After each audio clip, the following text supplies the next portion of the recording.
अजहू अनुज तव चितव अनैसे। अभी भी वो मुझे वैसे ही घूर रहा है, अभी वैसे देख रहा है, देखो उसको, उसकी आंखों में अभी भी गुस्सा दिख रहा है, इस प्रकार से व्यंग कर रहा है वो।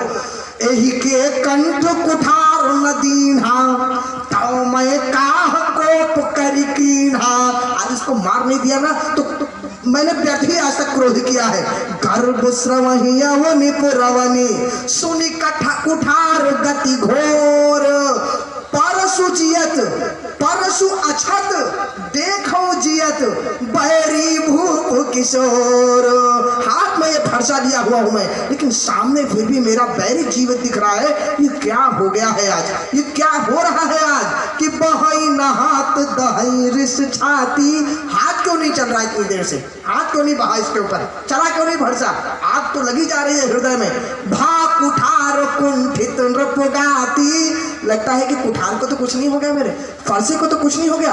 अरे फरसे को कुछ हो गया या विधाता को कुछ आज हो गया है। भयउ बाम विधि, विधाता एक ऐसा कर रहे हैं या मेरे स्वभाव को कुछ ऐसा हो गया है। फिर उस स्वभाव क्योंकि मोरे हृदय कृपा कसिकाओ। ये क्या हो गया आज, कृपा कैसे हो रही है मेरे स्वभाव में, मेरे हृदय में कैसे आ रही। इतनी देर में तो खत्म हो जाता खेल, क्यों नहीं हो रहा है आज। दया दुख दुसह सहावा, दया ही दुख का कारण होता है। इस बच्चे पे इतनी देर से जो दया की ना मैंने, उसका देखो ये फल मुझे मिल रहा है। ये मुझे चार बातें कह रहा है, जैसे कहा दया के कारण बचा हुआ है, दया ने मुझे तो वहां से लक्ष्मण जी ने कहा अब फिर होता है ना कई बार झगड़े में क्या होता है कि जब दो बहस कर रहे हैं, एक को आपने चुप करा दिया, तुम चुप हो जाओ, अब दूसरा चुप होने पर तैयार ही नहीं होता, तो फिर इधर से कहते हैं भाई साहब अब उसको भी चुप करा लो। वो जब नहीं हो रहा तो हम क्या करें। लक्ष्मण जी ने कहा आप देखिए हम इतनी देर से चुप हो गए तो आप फिर भी बोले जा रहे, फिर सुनिए आप। फिर परशुराम जी से बोला आज दया दुख दुसह सहावा तो सुनी सौमित्र बिहस सिर नावा।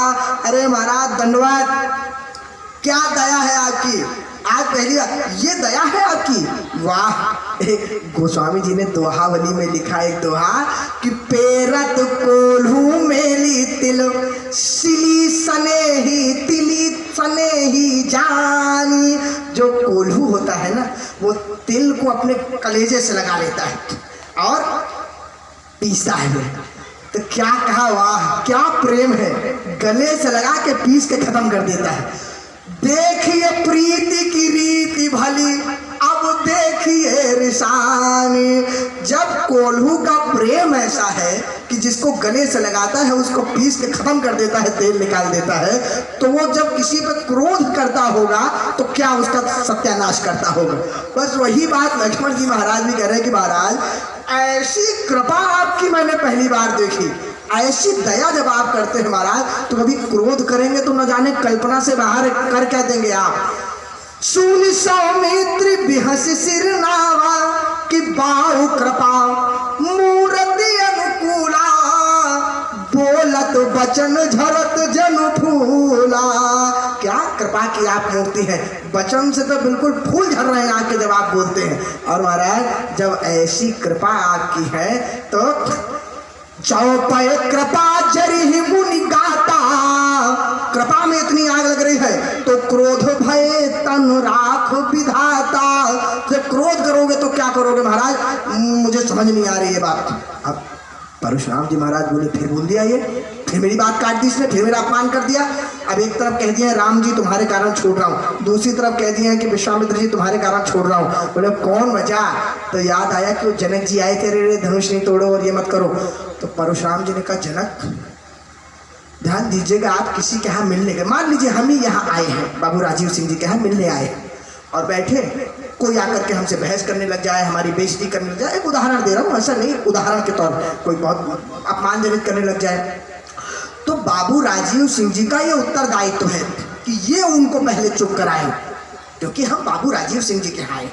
और यदि वो नहीं शांत कराते हैं तो कहीं ना कहीं हमारे मन में आएगा कि देखिए आपके यहाँ आकर के और हमारा अपमान हो और आपने कुछ नहीं कहा, या आप ही किसी के यहाँ जाएं मिलने और वहाँ कोई आपसे झगड़ा करे तो आप कहेंगे कि आपके यहाँ आए, आप तो कम से कम कहिए, आपका उत्तरदायित्व है, वरना आपसे वो तो करके चला जाएगा, आपका भी व्यवहार बिगड़ जाएगा कि नहीं।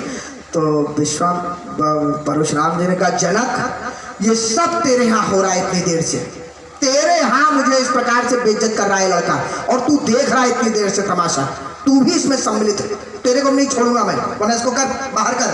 देखू जनक हठ बालक एहू, अरे तीन चाहत जड़ चंपुर ने गेहू। ये चंपुर जाना चाहता है क्या? इसको समझा, जनक तेरे यहाँ हो रहा है, तेरा राजमहल है, भगा इसको यहाँ से मेरे सामने से, नहीं तो भी मार दूंगा, निकाल इसको यहाँ से, मेरी आंखों से दूर कर इसको। बेगी करहु किन आखिन ओटा, तुरंत इसको आंख से दूर कर दे।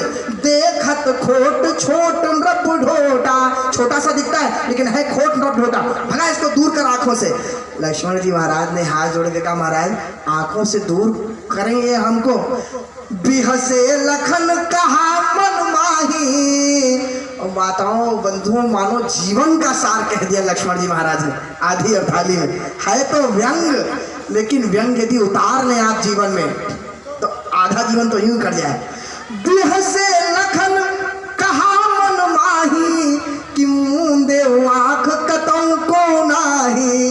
अरे महाराज हमको आप कह रहे हैं आंखों से दूर कर दो, अरे आप ही आंखें बंद कर लो ना, आंखें